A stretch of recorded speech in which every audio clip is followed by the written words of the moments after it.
In today's video, I'm going to show you another side of technical analysis that involves a more precise way of seeing the markets. I'm going to show a flaw in one of the most used trading strategies using the RSI indicator, and then I'm going to show you a way you can enhance the signals given by this indicator and this strategy specifically. Perhaps the most common way of using the RSI indicator is to observe when the RSI line goes above the 70% threshold line for selling and below the 30% threshold line for buying. If you have been trading for long enough, you probably know that there is a fundamental flaw with this type of strategy.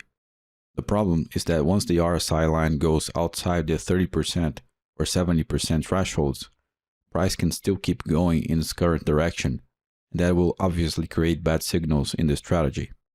As I have shown in other videos already regarding moving average crossovers and the MACD crossovers, we can use a tool called the Andrews pitchfork to pinpoint more precise entry and exit signals.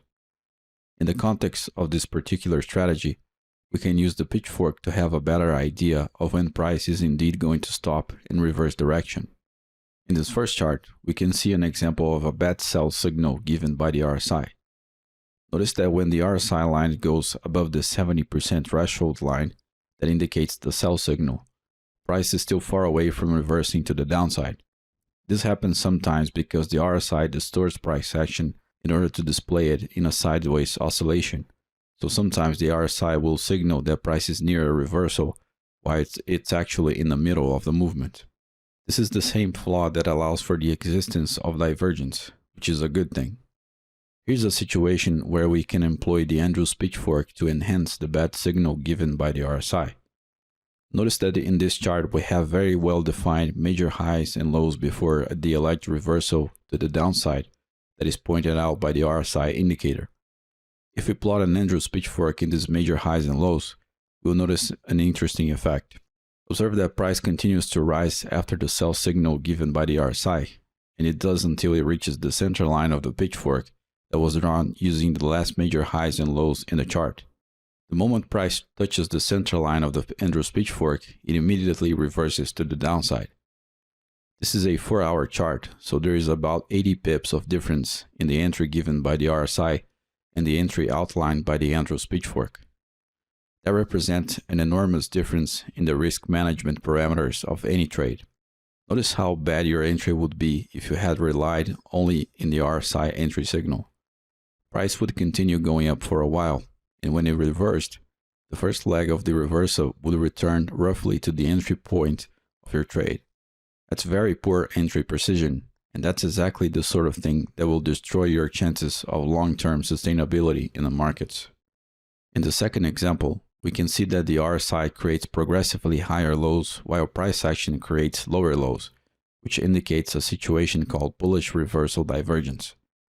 In other words, the RSI is indicating that price is about to reverse to the upside.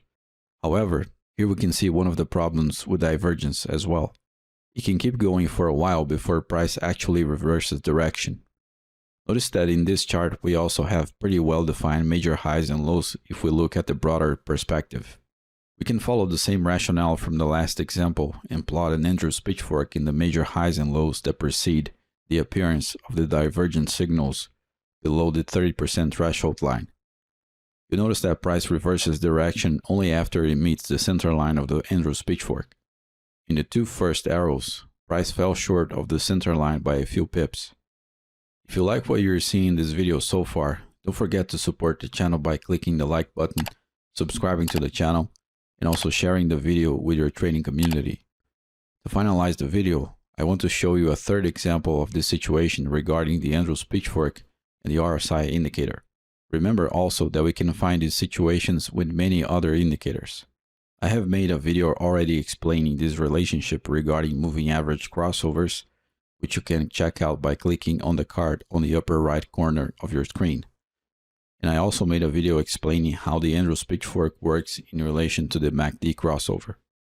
By the way, if you want to discover the most powerful secrets in technical analysis, I made a playlist with 5 videos explaining a total of 40 secrets about the most popular technical indicators. Back to the third and final example of the Andrews pitchfork in comparison to the overbought and oversold trading signals in the RSI. Let's take an example of a small time frame so you can see how the situation can work in all time frames in the exact same way. In this 5-minute chart, we can see that the RSI gave a really bad oversold signal. Notice that when the RSI signal appears, price has still a long way down to go. Obviously, entering in a long trade by trusting the RSI oversold signal would be a very bad idea in this case. However, if we add the Andrews pitchfork in the previous major highs and lows, we can have a better idea about the actual market edge, meaning the place where price is more likely to reverse. Observe how price encounters the center line of the Andrews pitchfork and then stops there to reverse immediately after. This is exactly the sort of thing you can expect from the Andrews pitchfork. There are many more situations and market scenarios where it can be extremely useful to detect the market reversal with a very good level of accuracy. You have to be careful with this too though, because there are correct times and places to apply it. If you attempt to place it in every alternating highs and lows you see in the chart, you will be disappointed.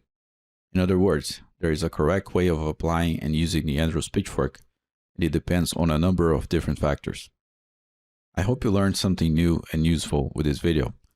If you want to learn how to trade with professional techniques, please check out the video courses that I provide. For beginner to intermediate traders, I offer the Fractal Flow series, which is composed by the Fractal Flow strategy, the Market Maker strategy, and the Newtonian trading strategy. Each one of these will teach you a different approach to trading. Each of these strategies work on their own, but they can be combined together also. They work on any market and in any time frame that you wish to trade. For intermediate to advanced traders, I offer the price action series, which is composed by the heavyweight techniques involving fractal geometry, linear algebra, and very refined contextual market reading to find the most accurate trade entries and exits that are possible to find on a price chart. You can visit my website fractalflowpro.com to see more details about the table of contents of each course and the testimonials from students. If you wish to support the channel, please click the like button, subscribe to the channel, activate the notifications button, share the video, and leave your feedback below in the comment section. Don't forget also to check the other videos in the channel. Thank you very much for watching, and I hope to see you in the next videos. Take care.